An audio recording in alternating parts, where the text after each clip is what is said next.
The life of a Roman soldier was shaped by discipline, routine, and unwavering loyalty to the empire. As the first light of dawn crept over the horizon, the air was soon filled with the sharp, resonant sound of the tuba, the military trumpet, signaling the beginning of another demanding day.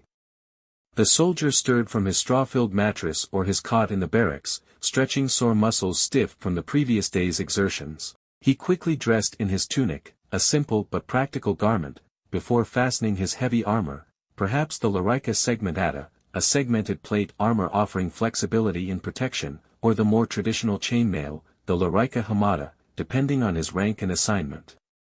His military belt, the cingula militare, was secured tightly around his waist, holding his pugio, a small dagger used in close combat. His most vital weapon, the gladius, a short but deadly stabbing sword, was strapped at his side, and he slipped his feet into his well-worn caligae, the thick-soled, hobnailed sandals designed for long marches across the empire's vast territories.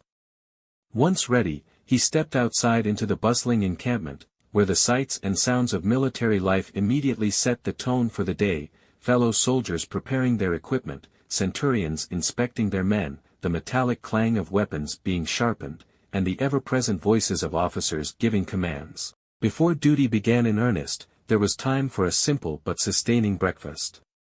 Most commonly, it consisted of pulse, a thick porridge made from wheat or barley, often flavored with salt or a bit of oil. If rations were good, he might have bread, cheese, dried meat, or olives, but luxuries were scarce on the frontier. Once fed, the real work of the day began. Morning drills were mandatory, regardless of whether the legion was actively campaigning or stationed in a fortress.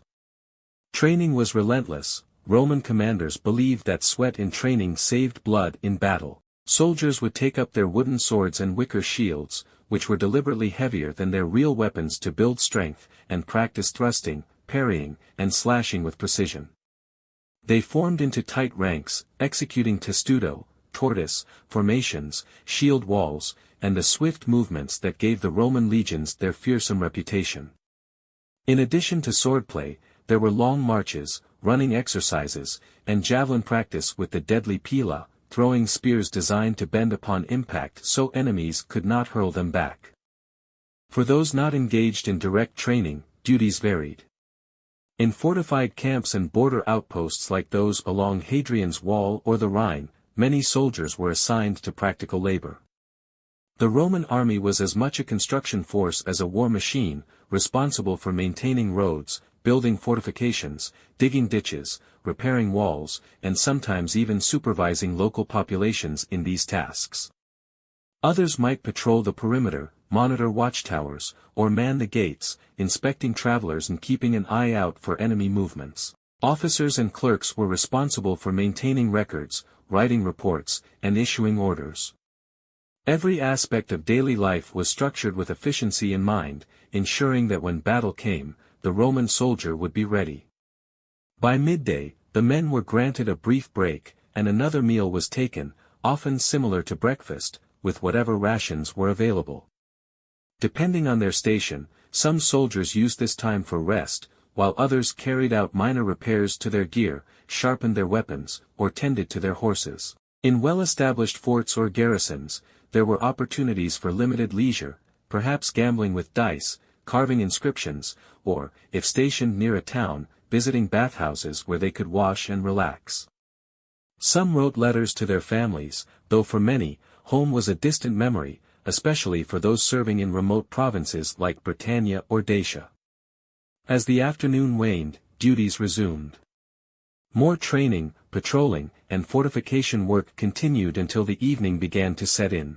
The final meal of the day was taken at dusk, again simple, though some might cook small game or supplement rations with local food. For those off duty, evenings were a time of camaraderie. Around campfires, soldiers shared stories, played board games like La Trunculi, or simply rested, knowing that another grueling day awaited them. However, the work never truly ended. Guards were posted, night watches were arranged, and torches flickered in the darkness as sentries patrolled the perimeter, ever vigilant for signs of trouble. For the Roman soldier, life was a cycle of relentless training, strict discipline, and constant preparation for war. Whether stationed in the heart of the empire or the distant frontiers, he was expected to embody endurance, obedience, and the strength that had made Rome the dominant power of the ancient world. When sleep finally came, it was brief and often restless. Before long, the tuba would sound again, and another day of duty to Rome would begin.